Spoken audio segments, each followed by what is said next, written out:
Okay, तो start करते हैं आज का लेक्चर। और आज हम डिस्कस करेंगे पावर मॉसफेट को। इससे पहले जो चीज़ें हमने डिस्कस की उसमें जो कन्वर्टर्स हमने स्पेशली डिस्कस किए उनमें से हमारे पास एक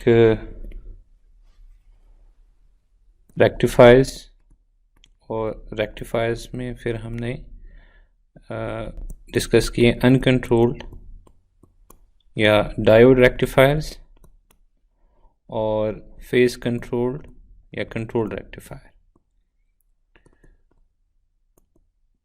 तो जो डिवाइसेस हमने इनमें यूज़ की वो एक तो अनकंट्रोल्ड या डायोड रेक्टिफायर्स के लिए हमने यूज़ किया डायोड्स, और एक हमने यूज़ किया SCR। ये दो मेन डिवाइसेस जो है हमने यूज़ किए यहाँ तक।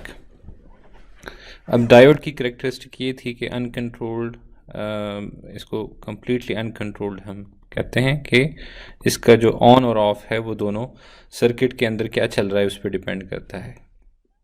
जबकि जो SCR है इसका कंट्रोल्ड टर्न ऑन है, टर्न ऑन हम डिसाइड करते हैं, लेकिन जो टर्न ऑफ है वो सर्किट के ऊपर डिपेंड करता है। तो हमने कंट्रोल रेक्टिफायर्स के अंदर ये एक चीज़ देख सकते हैं कि किसी और थायरिस्टर को हम फायर करते थे तो जो पिछला वाला थायरिस्टर होता था सीक्वेंस में वो खुद ही ऑफ हो जाता था।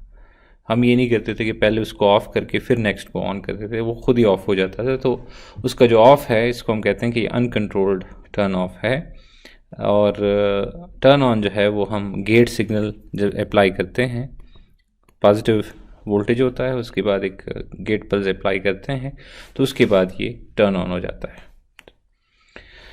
अब जो तीसरी हमारे पास कैटेगरी आ रही है यहाँ पे डिवाइसेस की, वो है ट्रांजिस्टर्स। ट्रांजिस्टर्स हमारे पास एक तरह से कह लें फुली कंट्रोल्ड डिवाइसेस को हम कहते हैं। ट्रांजिस्टर्स का जो टर्न ऑन और टर्न ऑफ है ये दोनों कंट्रोल्ड होता है, कंट्रोल्ड ऑन एंड ऑफ दोनों इसके कंट्रोल्ड होते हैं। मतलब गेट पल्स या बेस सिग्नल ये चीज़ें आप अप्लाई करते हैं तो वो ऑन रहता है, और जब आप उसको रिमूव करते हैं तो वो ऑफ हो जाता है। तो ट्रांजिस्टर की फैमिली में हमारे पास कई सारे हैं, लेकिन हम जो कॉमन यूज़ करते हैं एक तो BJT है, बाइपोलर जंक्शन ट्रांजिस्टर है, पावर, ठीक है, हम ये जो डिस्कस करें पावर डिवाइसेस।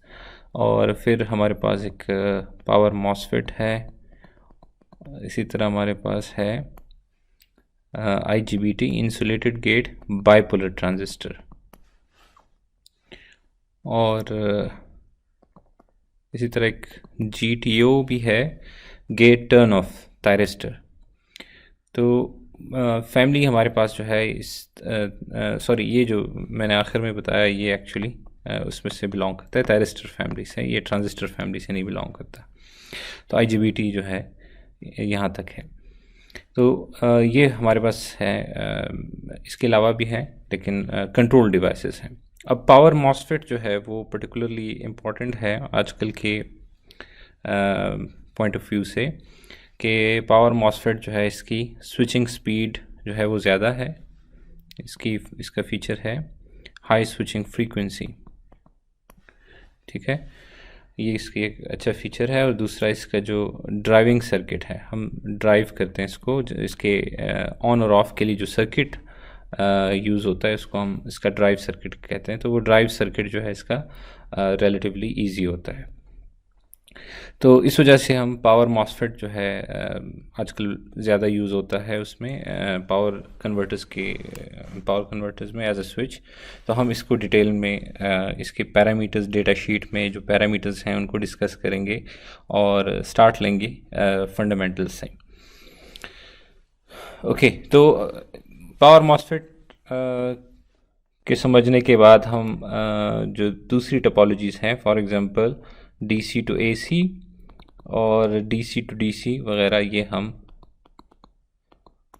फिर कवर कर सकते हैं अगर हमारे पास पावर मॉसफेट हम यहाँ पे डिस्कस कर लेते हैं। ओके, तो सबसे पहले एक पॉइंट नोट कर लें कि हमारे पास पावर मॉसफेट जो है नॉर्मली ये सारे इन्हेंसमेंट टाइप होंगे, इन्हेंसमेंट टाइप मॉसफेट होंगे, जिसमें दूसरा जो होता है डिप्लीशन टाइप नहीं होंगे। इन्हेंसमेंट और डिप्लीशन में फ़र्क ये होता है कि इन्हेंसमेंट में आपके पास चैनल नहीं होता और आप एक फील्ड के ज़रिए चैनल क्रिएट करते हैं, जबकि डिप्लीशन में पहले से एक चैनल जो है वो होता है, आप उसको कंट्रोल करते हैं। लेकिन इसमें इन्हेंसमेंट टाइप में चैनल नहीं होता, जिसे आप सिंपली ई टाइप भी कह सकते हैं। तो ई टाइप मॉसफेट जो है वो हम नॉर्मली पावर के केस में डिस्कस करते हैं।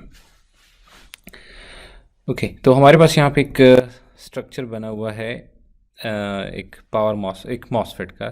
फ़िलहाल इसको सिर्फ मॉसफेट कह लें, आगे जाके ये चीज़ें डिस्कस करते रहेंगे कि पावर मॉसफेट और उसमें फिर क्या चीज़ें चेंज होती जाएंगी। तो हमारे पास एक सबस्ट्रेट है पी टाइप, और N++ का जो मतलब है हाईली डोप्ड। तो ये हमारे पास रीजन है ड्रेन और सोर्स के लिए। ये जो ब्लैक में बने हुए हैं ये कॉन्टैक्ट्स हैं, और एक हमारे पास है गेट टर्मिनल, एक है ड्रेन और एक है सोर्स। तो ड्रेन और सोर्स जो है हमारे पास कनेक्टेड है N+ रीजन्स के साथ, और गेट जो है, गेट और पी सबस्ट्रेट के बीच हमारे पास है एक इंसुलेटर है सिलिकॉन डाइऑक्साइड। तो ये हमारे पास स्ट्रक्चर है एक मॉसफेट का। अब हम जब gate to source voltage apply करते हैं नेक्स्ट फिगर के अंदर, कि हमने इसके गेट के ऊपर वोल्टेज अप्लाई कर दी विद रिस्पेक्ट टू सोर्स। तो जब गेट टू सोर्स हम वोल्टेज अप्लाई करते हैं तो इस गेट टर्मिनल के करीब यहाँ right under the gate terminal हमारे पास चार्ज एक्यूमुलेशन जो है शुरू हो जाती है, नेगेटिव चार्ज एक्यूमुलेशन। जैसे जैसे हम वोल्टेज इंक्रीज़ करते हैं, ये VGS जैसे जैसे हम इंक्रीज़ करते हैं, ये चार्ज एक्यूमुलेशन जो है वो बढ़ती है। जो स्टार्ट है, स्टार्ट में पहले सिर्फ जो यहाँ पे होल्स होंगे सिर्फ उनको फिल किया जाता है। जो पॉजिटिव वोल्टेज यहाँ पे अप्लाई करके इलेक्ट्रॉन्स अट्रैक्ट कर रहे हैं, और उसके बाद जो बाकी चार्ज उसके बाद हमारे पास अट्रैक्ट होके इधर आता है सरफेस पे, वो हमारे पास फिर चैनल बनता जाता है। तो चैनल बनने का यहाँ पे ये प्रोसीजर है। अच्छा, अब वो VGS जिस पे चैनल क्रिएशन शुरू हो जाती है, VGS where channel creation begins, उसको हम कहते हैं थ्रेशोल्ड वोल्टेज, लाइक VTH। मैंने बताया कुछ चार्ज जो है, जो पहले से यहाँ पे होल्स हैं, उनको उनका जो है उनका पार्ट बन जाते हैं, और रिकॉम्बिनेशन का प्रोसेस में वो यूज़ हो जाते हैं। तो कुछ वोल्टेज आपने अप्लाई किया, उसमें रिकॉम्बिनेशन का प्रोसेस हो गया, लेकिन उसके बाद जब आप और वोल्टेज बढ़ाते हैं गेट टू सोर्स वोल्टेज, तो जो चार्ज है यहाँ पे फ्री कैरियर्स जो हैं वो आने शुरू हो जाते हैं। तो ये जो वोल्टेज हैं जिसके बाद गेट टू सोर्स वोल्टेज के जिसके बाद चैनल क्रिएट होना शुरू हो जाता है या फ्री कैरियर्स आना शुरू हो जाते हैं, उसको हम कहते हैं थ्रेशोल्ड वोल्टेज।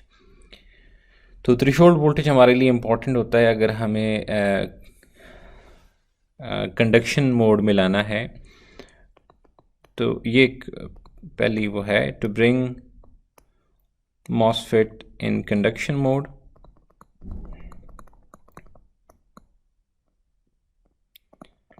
अगर कंडक्शन मोड में लाना है MOSFET को, तो हमारे पास एक चैनल होना चाहिए, और ये चैनल जो है, ताकि इस चैनल के ज़रिए हमारे पास करंट जो है वो फ्लो कर सके। अब ये चैनल तभी क्रिएट होगा जब हमारे पास VGS ग्रेटर देन VTH होगा, इस थ्रेशोल्ड से ग्रेटर होना चाहिए, तब हमारे पास चैनल होगा, अदरवाइज़ चैनल जो है वो एग्जिस्ट नहीं करेगा। तो ब्लॉकिंग मोड में होगा, इन अदर वर्ड्स अगर चैनल नहीं होगा तो ये ब्लॉकिंग मोड में होगा। ओके, अब ये सिर्फ हमने जो इस फिगर के अंदर देखी वो है कि कैरेक्टरिस्टिक क्या है, VGS इफ़ेक्ट ऑन चैनल, ये हमने देखा। अब अगर हमारे पास चैनल क्रिएट हो गया है तो कुछ करंट इसमें से तभी फ्लो करेगा क्योंकि ये जो गेट और सोर्स के बीच की जो वोल्टेज है ये चैनल को कंट्रोल कर रही है।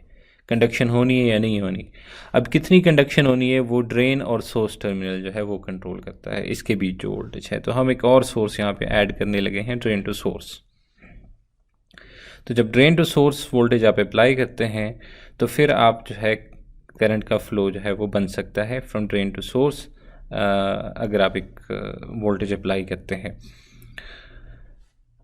ओके, अब हमारे पास एक कैरेक्टरिस्टिक कर्व्स कुछ हमारे पास बनती हैं और ये कैरेक्टरिस्टिक कर्व जो है हमें इससे पता चलता है कि एक्चुअली ऑपरेशन जो है वो किस मोड में है और हमें कौन सा मोड चाहिए। ये सब कुछ हमें पावर इलेक्ट्रॉनिक्स में कौन सा मोड चाहिए ये हमें तभी पता चलेगा जब हम इसको डिस्कस करते हैं और स्टडी करते हैं। तो सबसे पहले यहाँ पे जो कर्व है इसको हम कहते हैं transfer characteristic curve. Transfer characteristic इसलिए हम कहते हैं कि जो गेट टू सोर्स वोल्टेज है एक्स एक्सिस पे, इसको हम कह सकते हैं कि ये इस मॉसफेट का इनपुट है। ठीक है, इनपुट इसलिए कह रहे हैं कि इससे हम कंट्रोल कर रहे हैं मॉसफेट का चैनल, और जो आउटपुट है वो ये करंट है जो कि इसमें से फ्लो कर रहा है, इसको हम कह रहे हैं IDS, drain to source current. Okay, तो मैं यहाँ पे क्विकली लिख देता हूँ कि VGS means gate to source voltage. ये जो दूसरा सबस्क्रिप्ट है ये किसके रिस्पेक्ट से अप्लाई हो रहा है वो बता रहे हैं हम इसके ज़रिए। इसी तरह VDS जो है वो है ड्रेन टू सोर्स वोल्टेज, और IDS जो है वो है drain to source current. So it's a drain to source current. तो ट्रांसफ़र कैरेक्टरिस्टिक्स हम इसको इसलिए कहते हैं कि VGS एक इनपुट पैरामीटर है और IDS जो है एक आउटपुट वेरिएबल है। तो हम ये देखते हैं कि इनपुट वेरिएबल चेंज होने से आउटपुट वेरिएबल कैसे चेंज हो रहा है, इस वजह से हम इसको कहते हैं ट्रांसफ़र कैरेक्टरिस्टिक्स। जबकि यहाँ पे जो कैरेक्टरिस्टिक्स हैं इनको हम कहते हैं आउटपुट कैरेक्टरिस्टिक्स। और आउटपुट कैरेक्टरिस्टिक्स इसलिए कहते हैं क्योंकि VDS जो है और IDS, ये जो एक्सिस है ये अगेन IDS है, ड्रेन टू सोर्स करंट। तो ये आउटपुट वोल्टेज और आउटपुट करंट चेंज होने से आउटपुट वोल्टेज चेंज होने से आउटपुट करंट के ऊपर क्या फ़र्क पड़ रहा है, तो इस वजह से हम इसको कहते हैं आउटपुट कैरेक्टरिस्टिक्स। तो यहाँ पे हम इनका प्लॉट जो है वो हमने बनाया हुआ है, और लेट्स से VDS की कुछ सर्टेन वैल्यू है, व्हाटएवर, लेट्स से X है, कुछ कैपिटल X है। तो अब होता ये है कि जब आप थ्रेशोल्ड से आपकी गेट टू सोर्स वोल्टेज कम है तो कोई करंट नहीं फ्लो कर सकता, जिस तरह अभी हमने बताया कि यहाँ पे कोई चैनल नहीं है, नो चैनल एट ऑल, कोई चैनल यहाँ पे नहीं क्रिएट हुआ। तो अगर कोई चैनल क्रिएट नहीं हुआ, आप ड्रेन टू सोर्स वोल्टेज को इंक्रीज भी करते हैं तो उससे कोई फ़र्क नहीं पड़ता। ठीक है, और आउटपुट कैरेक्टरिस्टिक्स में इसको ये जो शेडेड रीजन है इससे रिप्रेजेंट किया गया है जिसे हम कट ऑफ रीजन कहते हैं, कि अगर चैनल नहीं है और आप ड्रेन टू सोर्स वोल्टेज, ये एक्सेस बता रही है कि आप ड्रेन टू सोर्स वोल्टेज को इंक्रीज़ कर रहे हैं, आप ड्रेन टू सोर्स वोल्टेज को इंक्रीज़ कर रहे हैं लेकिन करंट के ऊपर कोई फ़र्क नहीं पड़ रहा, करंट के ऊपर कोई फ़र्क नहीं है इसका, क्योंकि चैनल जो है वो आपने क्रिएट ही नहीं किया। तो जब चैनल नहीं क्रिएटेड तो आपको करंट भी इसमें से जो है वो नहीं मिलेगा।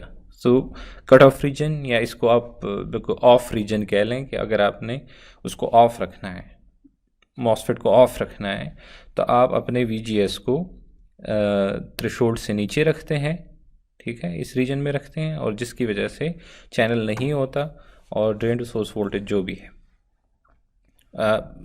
रेटिंग से अगर विद इन रेटिंग है। अब लेट्स से VGS को हम इस पॉइंट पे ले आते हैं, VGS को हम बढ़ा देते हैं। तो अगर VGS को आप बढ़ा देते हैं तो अब यहाँ से आगे क्योंकि चैनल क्रिएट हो चुका है तो करंट की कोई वैल्यू जो है IDS1 वो इसमें से फ्लो करेगी। इसी तरह अगर आप बढ़ा देते हैं फर्दर, VGS2 अप्लाई करते हैं, तो इसका मतलब आपने चैनल जो है उसको फर्दर इम्प्रूव कर दिया, थोड़ा सा और करंट जो है वो इंक्रीज़ कर जाएगा। और इसी तरह से फर्दर जो है मतलब आप VGS बढ़ाते जाएंगे तो आपको रिलेटिवली करंट बढ़ता हुआ नज़र आएगा, VDS3 लेट्स से। ठीक है, लेकिन ये जो डिपेंड करता है कि आपने यहाँ पे कितना वोल्टेज अप्लाई किया है, क्योंकि एंड ऑफ द डे वो डिटरमिन करता है। लेकिन हम कह रहे हैं कि अगर वो फिक्स है तो आप गेट टू सोर्स वोल्टेज बढ़ाते जाते हैं, चैनल जो है वो इम्प्रूव होता जाता है कंडक्शन के पॉइंट ऑफ व्यू से, और फर्दर आपको करंट इंक्रीज कर देता है। अच्छा, अब हमारे पास एक पैरामीटर होता है जिसे हम कहते हैं ट्रांस कंडक्टेंस। तो वो लेट्स से किसी पॉइंट के ऊपर ये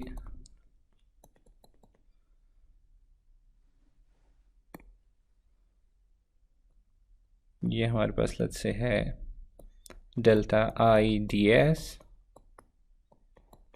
एंड जो वोल्टेज है ये है डेल्टा VGS। सो हमारे पास जो transconductance forward transconductance है उसको हम लिख सकते हैं delta IDS over delta VGS। तो ये आपको बताता है कि करंट के अंदर कितना चेंज आता है अगर आप वोल्टेज के अंदर कोई सर्टेन चेंज लेके आते हैं। ठीक है, तो इसकी ट्रांस कंडक्टेंस जो है वो इस तरह से डिटरमिन होती है, और आप इसको मेजर करते हैं सीमेंस में। ओके, तो अब हम आउटपुट कैरेक्टरिस्टिक्स को अगर देखें तो आउटपुट कैरेक्टरिस्टिक्स में ये है कि VGS की कोई एक वैल्यू है, जैसे VGS1 है। अब VGS की इस एक वैल्यू के लिए आप पूरा एक VDS को स्वीप करते हैं। लेट्स से आपने 0 से स्टार्ट किया और आप उसको इंक्रीज़ करते हैं किसी सर्टेन वैल्यू तक, तो आप उसकी करंट की वेरिएशन देखते हैं। इसी तरह फिर आप एक VGS की वैल्यू को थोड़ा अप कर देते हैं, इंक्रीज़ कर देते हैं, और फिर दोबारा से यही प्रोसेस करते हैं, VDS को 0 से उठाया और इंक्रीज़ किया, और फिर इसी तरह से VGS3 फिर आपने सेट किया। गेट टू सोर्स पे एक वोल्टेज सेट करते हैं एक यहाँ पे, और VDS को स्वीप कर देते हैं 0 से, तो आपके पास आती हैं ये आउटपुट कैरेक्टरिस्टिक कर्व्स अगर आप जो है ये प्रोसेस करते हैं। इन अदर वर्ड्स यहाँ पे जो मैचिंग की गई है कि VGS की एक वैल्यू आप यहाँ पे आउटपुट कैरेक्टरिस्टिक्स में उसको प्लॉट कर सकते हैं एज अ कंप्लीट कर्व। एक पॉइंट यहाँ पे आपने सेट किया क्योंकि आपने VGS की एक वैल्यू सेट की, और फिर आप VDS को इंक्रीज करते हैं from 0 to some upper limit. Okay, तो ये आपको बता के आ रही है ये कर्व कि जब आपने VGS की कोई एक वैल्यू सेट की है और कुछ टाइम के लिए ये लीनियरली राइज करेगा और उसके बाद ये सैचुरेट हो जाएगा। अब ये जो सैचुरेशन का पॉइंट है, ये जिस पॉइंट से सैचुरेशन शुरू हो जाती है, इस पॉइंट को हम कहते हैं कि ये है पिंच ऑफ पॉइंट या पिंच ऑफ वोल्टेज, आप इसको कह लें। जो जिस वोल्टेज पे ये प्रोसेस हो रहा है ये वो वोल्टेज है जहाँ पे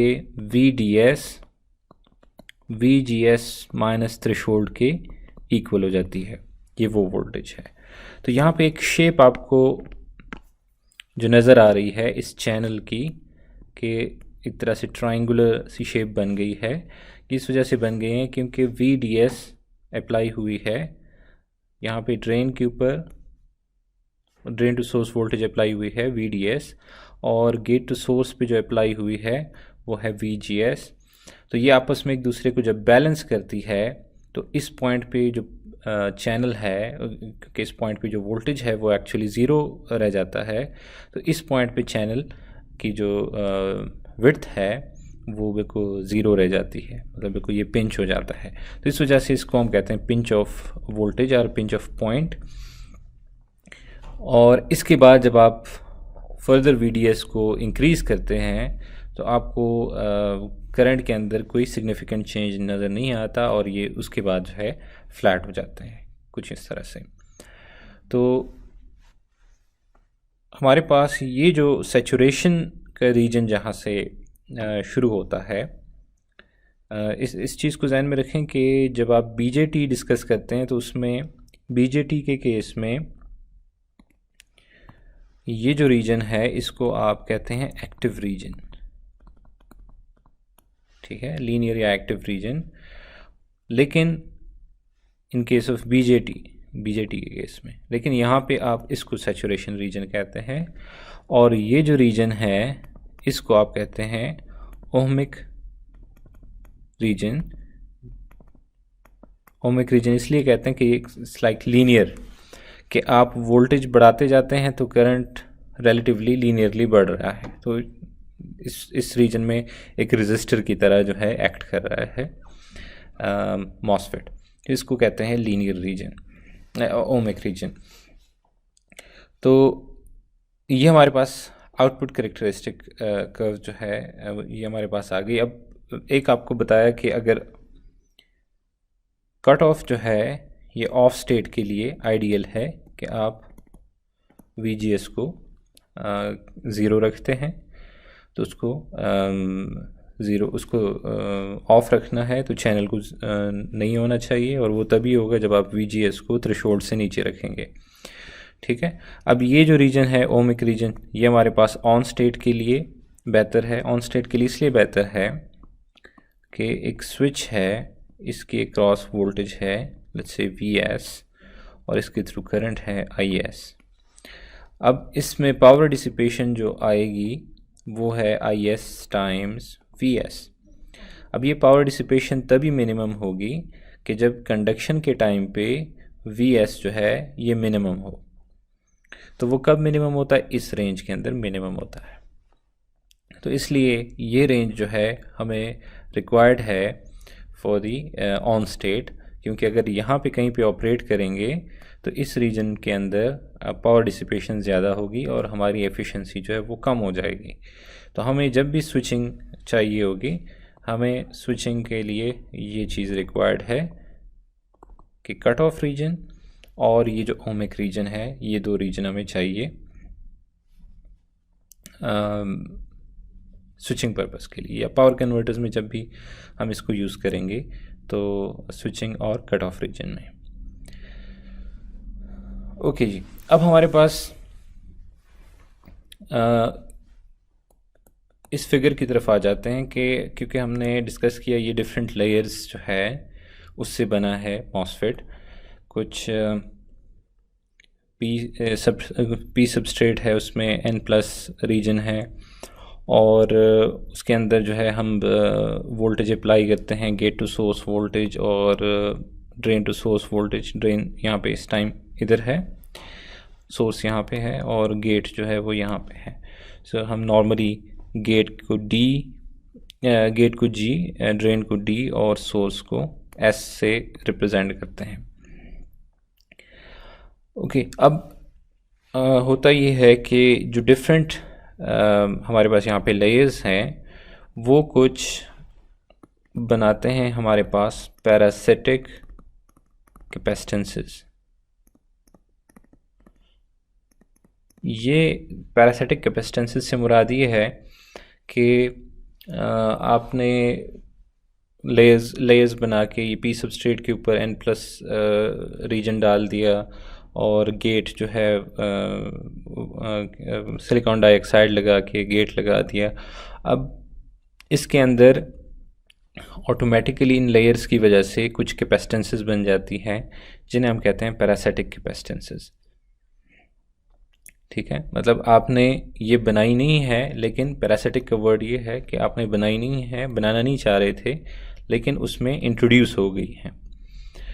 अपने उस स्ट्रक्चर की वजह से। तो एक हमारे पास गेट और सोर्स के बीच, क्योंकि बीच में यहाँ पे सिलिकॉन डाइऑक्साइड है, यहाँ पे आप पॉजिटिव अप्लाई करते हैं, यहाँ पे जो है नेगेटिव अप्लाई करते हैं, तो इनके बीच एक कैपेसिटेंस आ जाती है।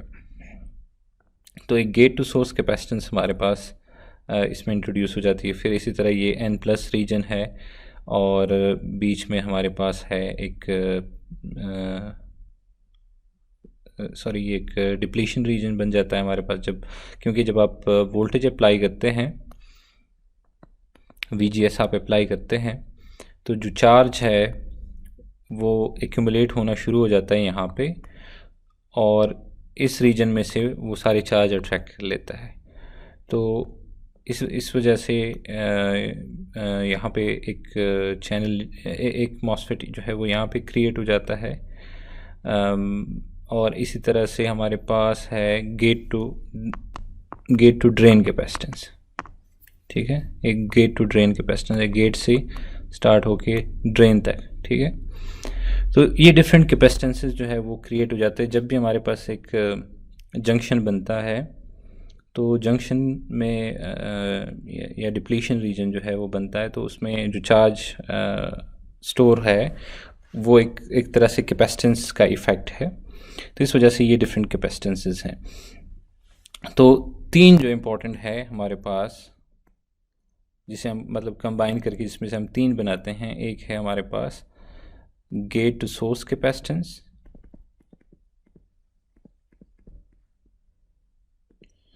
जिसे हम यहाँ पे रिप्रेजेंट कर रहे हैं CGS से। इसी तरह CDG जो है ड्रेन टू सोर्स है, ड्रेन टू गेट है, ड्रेन टू गेट कैपेसिटेंस, और CDS है हमारे पास ड्रेन टू सोर्स कैपेसिटेंस। ठीक है, अब ये कैपेसिटेंस हमारे पास बन जाती हैं अगर, तो होता ये है कि जब भी हमारे पास आप स्विचिंग वेव फॉर्म्स आपकी जब भी होती हैं तो बड़ी हाई राइजिंग होती है, मतलब फास्ट राइजिंग होती है या फास्ट फॉलिंग होती है।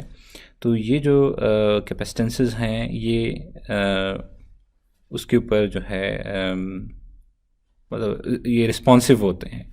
मतलब जब भी आपके पास वोल्टेज, क्योंकि कैपेसिटेंस जो है वो CdV/dt पे रिस्पॉन्ड करते हैं, करंट इसमें से फ्लो करता है। तो अगर आपका किसी वोल्टेज वेवफॉर्म जो कि इसके क्रॉस आ रही है मॉसफेट के क्रॉस, उसका dV/dt मतलब ये वोल्टेज वेवफॉर्म उसके क्रॉस आ रही है drain to source for instant, तो इस ड्रेन टू सोर्स कैपेसिटेंस में से कोई करंट फ्लो करेगा। तो ये चीज़ें हमें फिर नोटिस करनी पड़ती है जब भी हम हाई dV/dt को इनकाउंटर करते हैं। अच्छा, फिर एक और चीज़ जो कि यहाँ पे देखने वाली है कि मॉसफेट के अंदर एक डायोड होता है जिसे हम कहते हैं बॉडी डायोड।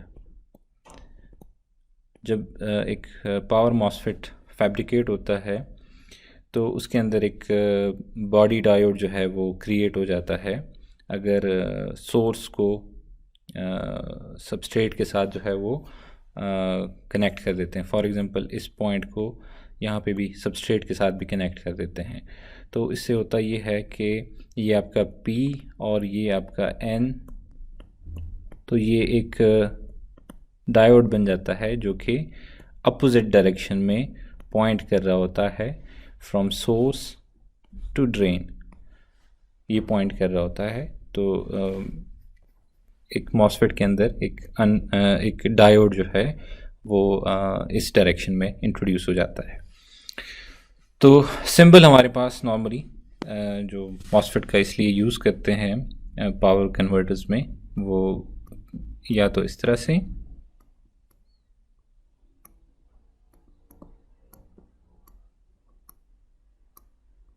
कुछ इस तरह से पावर मॉसफेट का आपको नज़र आएगा सिंबल, या कुछ केसेस में आपको इस फॉर्म में भी नज़र आएगा। अब होता ये है कि जब भी हमारे पास गेट टू सोर्स वोल्टेज जो है VGS हम अप्लाई करते हैं और ये डायरेक्शन जो है करंट की वो हमारे पास इस डायरेक्शन में करंट फ्लो कर सकता है।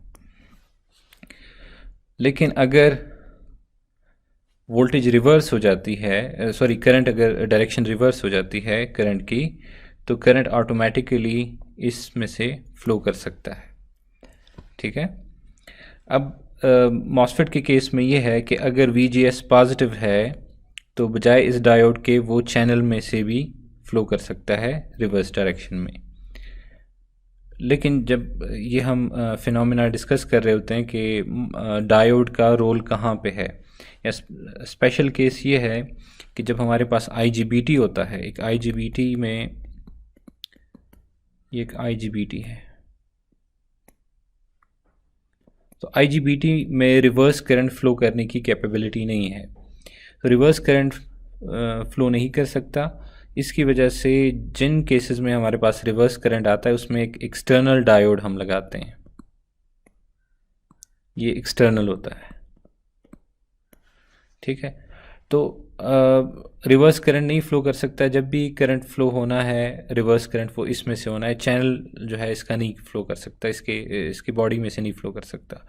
तो दोनों में सिमिलैरिटी लाने के लिए नॉर्मली हम इस तरह का सिंबल फिर बना देते हैं ताकि हम ये कहें कि जब भी VGS पॉजिटिव है तो करंट यहाँ से फ्लो करता है और पॉजिटिव करंट, और नेगेटिव करंट जो है वो हम कहते हैं कि यहाँ से फ्लो करता है। लेकिन एक्चुअल में ये होता है कि जब भी VGS अप्लाइड है, अगर पॉजिटिव है करंट तो यहाँ से फ्लो करेगा, नेगेटिव है तो भी चैनल से फ्लो करेगा। VGS हटा दिया और करंट नेगेटिव है तो वो डायोड में से फ्लो करेगा। तो इनको इक्विवेलेंट बनाने के लिए नॉर्मली हम फिर इस तरह से डिस्कस करते हैं कि ड्रेन टू सोर्स करंट जो है वो हमारे पास फ्लो करता है through body, through MOSFET, through channel जब पॉजिटिव है करंट, और अगर नेगेटिव है तो बॉडी डायोड में से फ्लो करता है। ओके, अब जो मैंने मॉसफेट का जो स्ट्रक्चर डिस्कस किया वो जेनेरिक था, बहुत ही जेनेरिक, और मतलब वो स्मॉल सिग्नल डायोड के लिए भी हम वही प्रिंसिपल को डिस्कस करने के लिए वही यूज़ करते हैं। अब अगर पावर मॉसफेट और स्मॉल सिग्नल मॉसफेट की बात करें तो फ़र्क उसमें ये होता है,